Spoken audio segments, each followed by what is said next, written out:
राधे राधे भक्तजनों, अब आप सुनेंगे पवन पुत्र हनुमान बाले ब्रह्मचारी की कथा।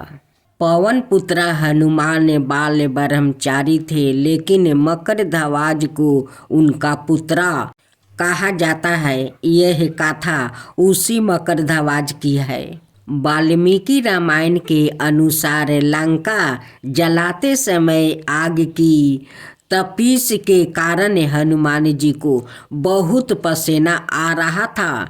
इसलिए लंका दहन के बाद जब उन्होंने अपनी पूंछ में लगी आग को बुझाने के लिए समुद्र में छलांग लगाई तो उनके शरीर के पसीने की एक बड़ी सी बूंदे समुद्र में गिर पड़ी।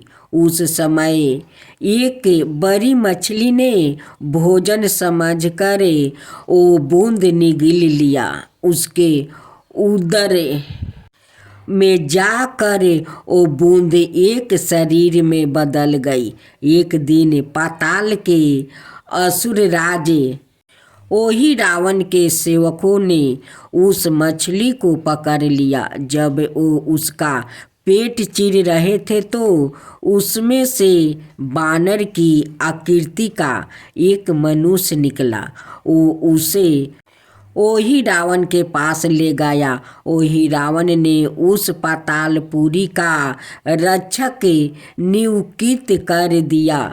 यही बानर हनुमान पुत्र मकरध्वज के नाम से प्रसिद्ध हुआ। जब राम रावण युद्ध हो रहा था तब रावण की आज्ञा अनुसार वही रावण राम लक्ष्मण का अपहरण कर उन्हें पातालपुरी ले गया। उनके अपहरण से बानर सेना भयभीत ओ शोककुल हो गई। लेकिन विभीषण ने यह भेद हनुमान के समक्ष प्रकट कर दिया। तब राम लक्ष्मण की सहायता के लिए हनुमान जी पातालपुरी पहुँचे। जब उन्होंने पाताल के द्वार पर एक बानर को देखा तो वो आश्चर्यचकित हो गया। उन्होंने मकरध्वज से उसका परिचय पूछा। मकरध्वज अपना परिचय देते हुए बोला, मैं हनुमान पुत्र मकरध्वज हूँ और पातालपुरी का द्वारपाल हूँ। मकरध्वज की बात सुनकर हनुमान क्रोधित होकर बोले, यह तुम क्या कर रहे हो दुष्ट? मैं बाल ब्रह्मचारी हूँ, फिर बाल तुम मेरे पुत्र कैसे हो सकते हो? हनुमान का परिचय पाते ही मकरध्वज उनके चरणों में गिर गया और उन्हें प्रणाम करे अपनी उत्पत्ति की कथा सुनाई। हनुमान जी ने भी मान लिया कि वो उनका ही पुत्र है, लेकिन यह कहकर कि वो अभी अपने श्री राम और लक्ष्मण को लेने आए हैं। जैसे ही द्वार की ओर बढ़े वैसे ही मकरध्वज उनका मार्ग रोकते हुए बोला, पिताश्री, यह सत्य है कि मैं आपका पुत्र हूँ, लेकिन अभी मैं अपने स्वामी की सेवा में हूँ, इसलिए आप अंदर नहीं जा सकते। हनुमान ने मकरध्वज को अनेक प्रकार से समझाने का प्रयास किया, किंतु वो द्वार से नहीं हटा। तब दोनों में घोर युद्ध शुरू हो गया। देखते ही देखते हनुमान जी उसे अपनी पूंछ में बांधकर पाताल में प्रवेश कर गया। हनुमान जी सीधे देवी मंदिर में पहुँचे, जहाँ वही रावण ने राम लक्ष्मण की बलि देने वाला था। हनुमान जी को देख कर चामुंडा देवी पाताल लोक से प्रस्थान कर गई। तब हनुमान जी देवी रूप धारण करके वहाँ स्थापित हो गया। कुछ देर के बाद वही रावण वहाँ आया और पूजा अर्चना करके जैसे ही उसने राम लक्ष्मण की बलि देने के लिए तलवार उठाई, वैसे ही भयंकर गर्जना करते हुए हनुमान जी प्रकट हो गए और उसी तलवार से वही रावण का वध कर दिया।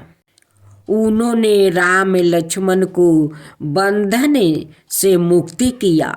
तब श्री राम ने पूछा, हनुमान तुम्हारी पोछ में यह कौन बांधा है? बिल्कुल तुम्हारे समान ही लाग रहा है, इसे खोल दो। हनुमान ने मकरध्वज का परिचय देकर उसे बंधन से मुक्ति कर दिया। मकरध्वज ने श्री राम के समक्ष सिर झुका लिया। तब श्री राम ने मकरध्वज का राज्य अभिषेक कर उसे पाताल का राजा घोषित कर दिया और कहा कि भविष्य में वो अपने पिता के समान दूसरों की सेवा करे। यह सुनकर मकरध्वज ने तीनों को प्रणाम किया। तीनों उसे आशीर्वाद देकर वहाँ से प्रस्थान कर गया। इस प्रकार मकरध्वज हनुमान पुत्र कहलाया। अब आप सुने बाली की कथा। ऐसा कहा जाता है कि बाली को उसके पिता इंद्र से एक स्वर्णहार प्राप्ति हुआ, जिसको ब्राह्मण ने मंत्र युक्त करके यह वरदान दिया था कि इसको पहन कर वो जब भी रणभूमि में अपने दुश्मन का सामना करेगा तो उसके दुश्मन की आधी शक्ति छीन हो जाएगी और बाली को प्राप्ति हो जाएगी। इस कारण से बाली लगभग अजय था। रामायण में ऐसा प्रसंग आता है कि एक बार जब बाली संध्याय बंदन के लिए जा रहा था तो आकाश से नारद मुनि जा रहे थे। बाली ने उनका अभिवंदन किया तो नारद ने बताया कि वो लंका जा रहे हैं, जहाँ लंकापति रावण ने देवराज इंद्र को परास्त करने के उपलक्ष्य में भोज का आयोजन किया है। चंचल स्वभाव के नारद जी ने सबर ज्ञान है बाली से चुटकी लेने की कोशिश की और कहा कि अब तो पूरे ब्रह्मांड में केवल रावण का ही आधिपत्य है और सारे प्राणी यहाँ तक कि देवगण भी उसे ही शीश नवाते हैं। बाली ने कहा कि रावण ने अपने वरदान और अपनी सेना का इस्तेमाल उनको दबाने में किया है जो निर्बल है, लेकिन मैं उनमें से नहीं हूँ। और आप यह बता रावण को परास्त कर दे। सबर ज्ञानी नारद ने यही बात रावण को जाकर कही, जिसे सुनकर रावण क्रोधित हो गया। उसने अपनी सेना तैयार करने के आदेश दे डाले। नारद ने उसी से भी चुटकी लेते हुए कहा कि एक बानर के लिए यदि आप पूरी सेना लेकर जाओगे तो आपके सामना के लिए यह उचित नहीं होगा।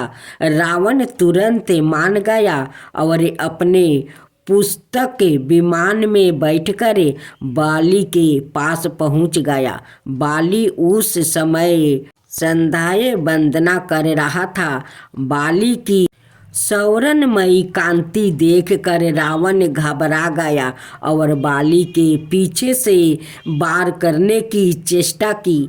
बाली अपनी पूजा अर्चना में तल्लीन था, लेकिन फिर भी उसने उसे अपनी पूंछ से पकड़ कर और उसका सिर अपने बगल में दबाकर पूरे विश्व में घुमाया। उसने ऐसा इसलिए किया कि संपूर्ण विश्व के प्राणी रावण को इस असहाय अवस्था में देखे और उनके मन से उसका भय निकल जाए। इसके पश्चात रावण ने अपनी परजय स्वीकार की और बाली की और मंत्री का हाथ बढ़ाया, जिसे बाली ने स्वीकार कर लिया। माया नाम असुरी स्त्री के 2 पुत्र थे, मायावी और धुंधुबी माहिषी रूपी असुर था।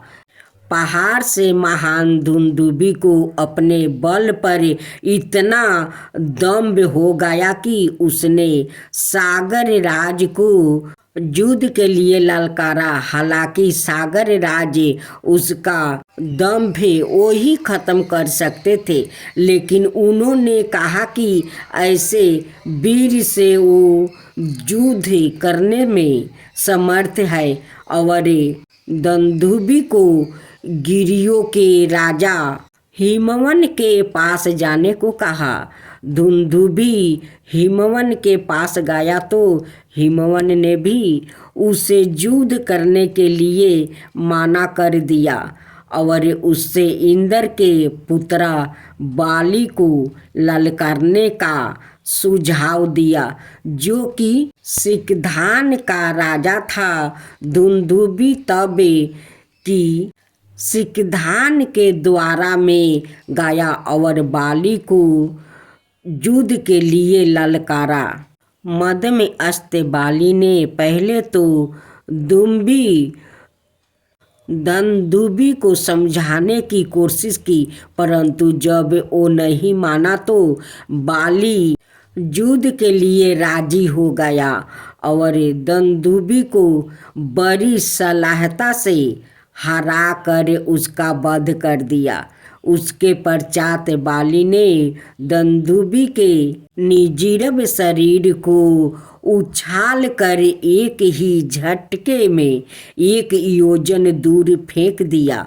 शरीर में टपकती रक्त की बूंदें महर्षि मतंग के आश्रम में गिरी, जो कि ऋषिमुख पर्वत में स्थित था।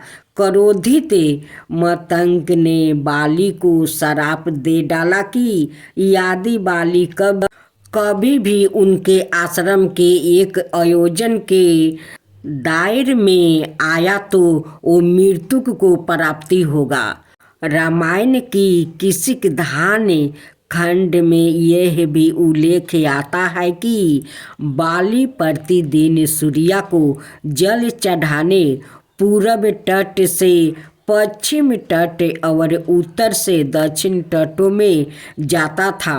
रास्ते में आई पहाड़ों की चोटियों को वो ऐसा ऊपर फेंकता था और पुनः पकड़ लेता था मानो वो कोई गेंद हो। इसके पश्चात भी जब वो सूर्य वंदना करके लौटता था तो उसे थकावट नहीं होती थी। अब सुनते हैं जनक पुत्री माता सीता के भाई कौन थे। आइए सुनते हैं। देवी सीता मिथिला के राजा जनक की जेठ पुत्री थी, इसलिए उन्हें जानकी भी कहा जाता है। कहते हैं कि राजा जनक को माता सीता एक खेत में मिली थी, इसलिए उन्हें धरती पुत्री भी कहा जाता है। लक्ष्मण, भरत और शत्रुघ्न की पत्नी माता सीता की बहनें थी। अगहन मास की शुक्ला पक्ष की पंचमी को भगवान श्री राम और जानकी पुत्री जानकी सीता का विवाह हुआ था। तभी से इस पंचमी को विवाह पंचमी पर्व के रूप में मनाया जाता है। विवाह के समय ब्रह्म ऋषि वशिष्ठ और राज ऋषि विश्वामित्र उपस्थित थे। कहा जाता है कि उनका विवाह देखने को सवाए ब्रह्मा, विष्णु और रुद्र ब्राह्मणों के भेष में आए थे। दूसरी और सभी देवी देवताओं भी विभिन्न भेष में उपस्थित थे। चारों भाइयों में श्री राम का विवाह सबसे पहले हुआ। विवाह का मंत्र चरण चल रहा था और उसी बीच कन्या के भाई द्वारा की जाने वाली रस्म की बारी आई। इस रस्म में कन्या का भाई कन्या के आगे आगे चलते हुए लावा का छिड़काव करता है। विवाह कराने वाले पुरोहित जी ने जब इस परात के लिए कन्या के भाई को बुलाने के लिए कहा तो वहाँ समस्या खड़ी हो गई, क्योंकि जनक का कोई पुत्र नहीं था। ऐसे में सभी एक दूसरे से विचार करने लगे। इसके चलते विवाह में विलंब होने लगा। अपनी पुत्री के विवाह में इस प्रकार विलंब होता देखकर पृथ्वी माता भी दुखी हो गई। तभी अकस्मात एक शाम बरन का लड़का उठा और इस रस्म को पूरा करने के लिए आकर खड़ा हो गया और कहने लगा कि मैं हूँ इनका भाई। दूर असल वहाँ और कोई नहीं बल्कि सवाए मंगल देव थे, जो भेष बदल कर नवग्रहों सहित श्री राम का विवाह देखने को वहाँ उपस्थित थे। चौकी माता सीता का जन्म पृथ्वी से हुआ था और मंगल भी पृथ्वी के पुत्र थे। इस नाते में सीता माता के भाई भी लगते थे। इसी कारण पृथ्वी माता के संकेत से वो इस विधि को पूर्ण करने के लिए आगे आया। अनजान व्याकित को इस रस्म को निभाने को आता देख कर राजा जनक दुविधा में पड़ गया। जिस व्याकित के कुल गोत्र और परिवार का कुछ आता पाता ना हो, उसे वो कैसे अपनी पुत्री के भाई के रूप में स्वीकार कर सकते हैं। उन्होंने मंगल से उनका परिचय, कुल और गोत्र पूछा। राजा जनक के आपचित लिए जाने के बाद मंगल देव ने दीर्घता पूर्वक कहा, हे राजन, मैं अकारण ही आपकी पुत्री के भाई का कर्तव्य पूर्ण करने को नहीं उठा हूँ। मैं इस कार्य के समर्था योग्य हूँ। अगर आपको कोई शंका हो तो आप महर्षि वशिष्ठ और विश्वामित्र से इस विषय में पूछ सकते हैं। ऐसी वाणी सुनकर राजा जनक ने महर्षि वशिष्ठ और विश्वामित्र से इस बारे में पूछा। दोनों ही ऋषि इस रहस्य को जानते थे, अतः उन्होंने इसकी आज्ञा दे दी। इस प्रकार सभी की आज्ञा पाकर मंगल देव ने माता सीता के भाई के रूप में सारी रस्म निभाई। अब आप सुने राम और सीता माता की कहानी। जब भगवान श्री रामचंद्र सीता और लक्ष्मण के साथ वन पहुँचे तो उन्हें गंगा नदी को पार करना पड़ा। गुहा ने भगवान राम के निवासन के बारे में सुना था और उनकी मदद के लिए दौड़ आए थे। उनके निवासकों में से एक दूसरे तट पर लोग को उतार रहा था और गुहा ने केवट से नाव लाने और देवी गंगा के दूसरी तरफ दिव्या व्याकितों को ले जाने के लिए कहा। केवट नाव को भगवान राम के पास लाया, नीचे उतरा और भगवान राम को भक्ति भाव से नमस्कार किया। उन्होंने अपने दिनों की शुरुआत और अंत भगवान राम की प्रार्थना के साथ किया और पूरे दिन वो भगवान की महिमा के बारे में बात करने के लिए जाने जाते हैं।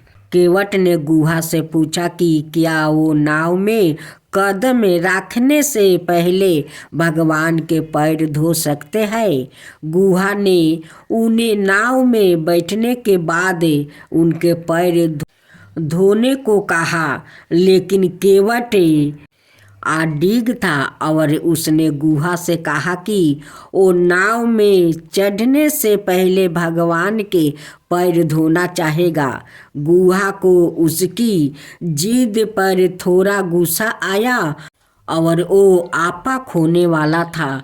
तब केवट ने सवाई भगवान राम को अपनी बात समझाने का निश्चय किया। भगवान एक नाविक के रूप में मेरे पास जो सीमित आया है वो जीवन में दोनों सिरों को पूरा करने के लिए प्राप्ति है और मुझे डर है कि मैं और नावों का खर्च ना उठा सकता। इसलिए मुझे अपनी नाव में कदम रखने से पहले कृपया अपने पैरों की धूल धोने दे। भगवान राम सीता देवी को देखकर मुस्कुराया और चुप रहे। केवट ने आगे कहा, भगवान, मैंने सुना है कि जंगल में आपके चरणों की धूल ने एक पत्थर को गले लगा लिया और वो एक महिला बन गई। मेरी नाव लकड़ी की कई टुकड़े से बनी है और अगर आपके पैरों की धूल मेरी नाव पर पड़ गई तो मुझे डर है कि नाव लकड़ी के प्रत्येक टुकड़े के अनुरूप कई महिलाओं में बदल जाएगी। परिवार, इसलिए मैं आपसे नाव में कदम रखने से पहले पैर धोने और इसे धूल मुक्त करने का अनुरोध कर रहा हूँ। कृपया मुझ पर दया करें।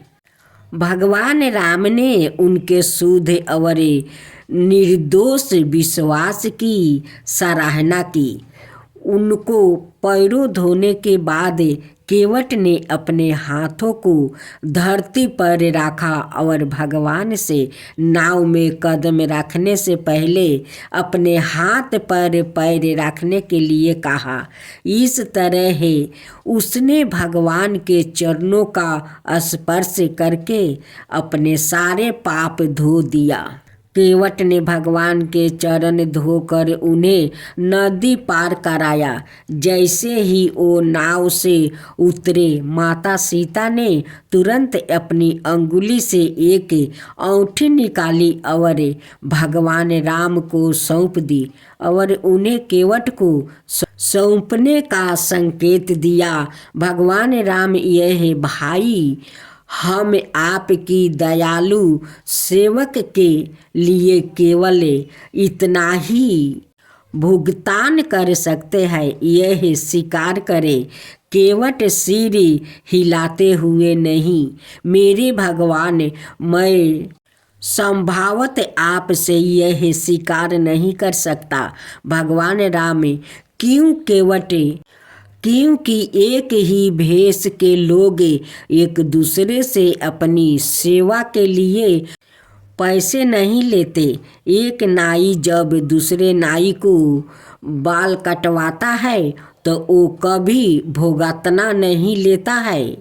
धोबी भी अपने संगी धोबी से कभी पैसा नहीं लेता। भगवान राम, भाई आप और मैं एक ही भेष के कैसे हो सकते हैं? आप एक केवट है और मैं केवट प्रभु। हम दोनों एक ही काम करते हैं। मैं लोगों को गंगा के इस किनारे से दूसरे किनारे पर फेरी लगाता हूँ। आप जीवन की यात्रा के माध्यम से लोग को संसार के सागर भाव सागर के पार ले जाते हैं। मैं आपसे भुगतान कैसे स्वीकार कर सकता हूँ प्रभु। मुझे कुछ नहीं चाहिए, लेकिन कृपाएं जैसे कि मैंने आज आपको इस नदी से पार कराया है। जब मेरा समय आएगा तो मुझे संसार सागर भयती के अस्तित्व के महासागर के पार ले जाए। यही तुम्हारी मेरी पास वापसी होगी। केवट के इस भक्तिपूर्ण अनुरोध से भगवान इतने अभिभूत हुए कि उन्होंने अपनी भुजाएं फैला दी और केवट को गले लगा लिया। बाद में कुशल मल्लाह को जन्म और मृत्यु के चक्कर से मुक्ति मिली, क्योंकि परमेश्वर की इस छोटी सी सेवा के कारण उन्होंने भगवान राम के चरण कमलों की अंतहीन भक्ति के लिए भगवान से भी पूछा। भगवान राम ने कहा कि आज से आपको दूसरा जन्म लेने की आवश्यकता नहीं है और भौतिक संसार से केवट मुक्ति प्रदान की। आरती की जो हनुमान लला की, दुष्ट दलन रघुनाथ कला की।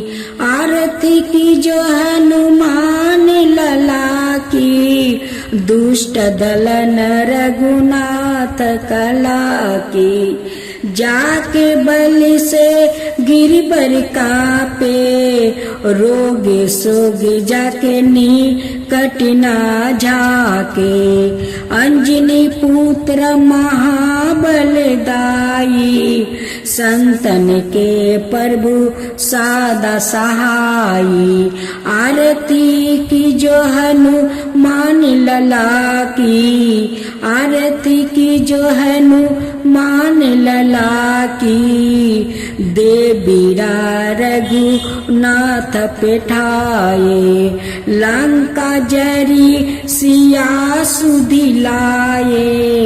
लंका सुकोट समुंदर सिखाई, लंका सुकोट समुंदर सिखाई। जात पवन सुता बरना लाई, आरती की जो हनुमान लला की। आरती की जो हनुमान लला की।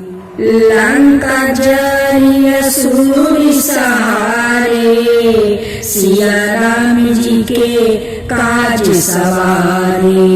लंका जरी असुर सहारे, सिया राम जी के काज सवारे।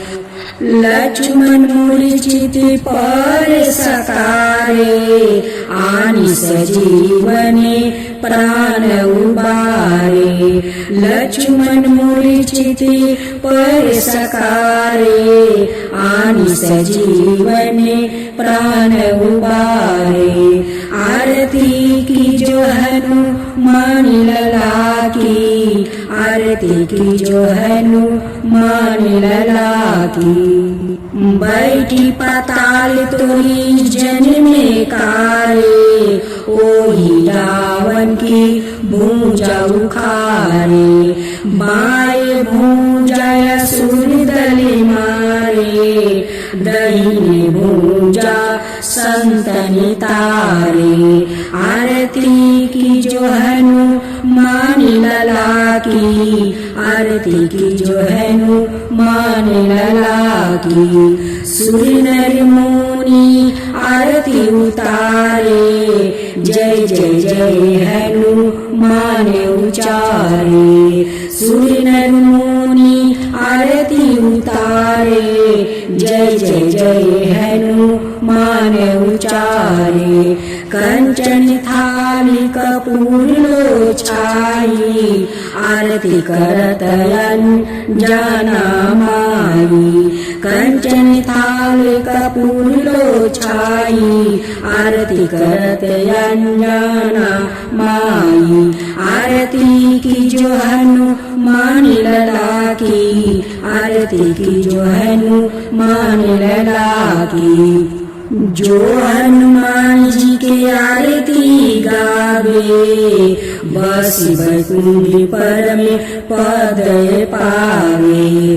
जो हनुमान जी के आरती गावे बस बैकुंठ पर में पद पावे। आरती की जो हनुमान लला की दुष्ट दलन रघुनाथ कला की। आरती की जो हनुमान लला की दुष्ट दलन रघुनाथ कला की।